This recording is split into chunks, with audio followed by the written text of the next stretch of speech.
Joys of one's senior years is to spend hours looking for things that are right under one's nose. Our car keys, the television remote, our glasses, the book we were just reading. Did I say the TV remote? The younger ones among us may not have had to endure this yet. Trust me, you will if you live long enough. Jesus' various experiences with the apostles suggest that certain kinds of short-sightedness occur even among people of more tender years. Jesus gave answers not expected by the apostles who questioned him. Thomas wanted to know how to get to the place where Jesus was going. Jesus told Thomas that he was the way, the truth, and the life, and was already available to him if he but believed in Jesus.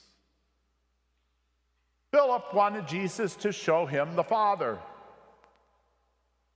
Jesus told Philip that he could see the Father when he saw Jesus. Have I been with you for so long a time, and still you do not know me, Philip? Jesus wants us to see what we have now and not go off looking somewhere else or waiting for some other time. Jesus is in our life now. Jesus lives in the now. Baptism unites us with Christ and transforms us now. The first epistle of Peter, which we have been reading from during this Easter season, is thought to be by some scholars a baptismal instruction. Today's selection tells us what wonders baptism has produced in us. We are like living stones. Let yourselves be built into a spiritual house to be a holy priesthood, Peter writes. This is not meant to be something that is to happen sometime off into the future. It is in the now. Peter tells us, you are a chosen race. You are a royal priesthood. You are a holy nation. You are a people of his own. Here is what we can do right now, he tells us. Offer spiritual sacrifices acceptable to God through Jesus Christ. We can announce the praises of him who called us out of darkness into his own wonderful light. We can offer worship to God. We can announce the good news that we can be evangelizers. We often do not acknowledge who we are and what we can do right now. My friends, if more Catholics realized that baptism has given them a share in the priesthood of Jesus Christ, so that they could offer sacrifice through prayer, through good works, and especially in worship, would there be empty seats in our churches on weekends? If more Catholics understood that we were called to bring Jesus into the world, would there be so much puzzlement and hesitation at the word evangelization as it is being used in the church today? Decades ago, the Second Vatican Council called us to be missionaries. Pope Francis, echoing the Synod of Bishops, tells us we are evangelizers, all of us, not just the priests and religious. Make no mistake, we face many challenges today. Getting our youth to want to be with us in worship, changing the conscience of our nation regarding the sanctity of every human life, creating a just society that does not leave out groups of citizens, restoring honesty to politics and business, among others. We cannot wait for someone else to address these things. But first,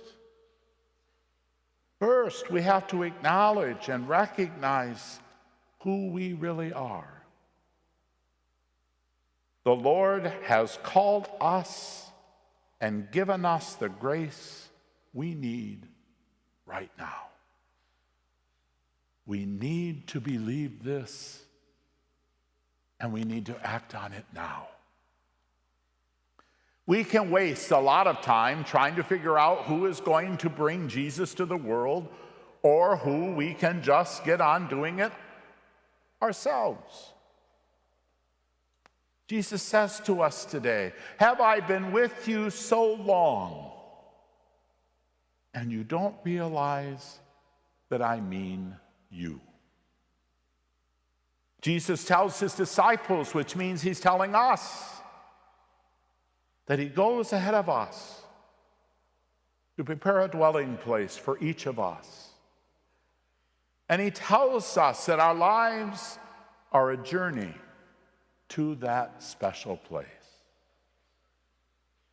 In our simplest everyday works of generosity and reconciliation, in the simple love and care we give and receive from family and friends, we begin to know God and understand the fullness of the life he calls us to every day. That he calls us to, my friends, today. As Christians, as good and faithful stewards of the Lord's bountiful blessings, we live in eternal hope of one day living in God's dwelling place. But that place of hope, that place of compassion, and that place of peace also exists in the places we create, where the love of family and friends is celebrated, the poor and the sick are cared for, and the struggling and rejected are welcomed. In taking on with joyful resolve the work of compassion and reconciliation, the risen one entrusts to us. Imagine, the risen one entrusts to us to build a dwelling place for God in our midst, to establish the reign of God, not in some far-off, distant place, but right here and right now. Amen.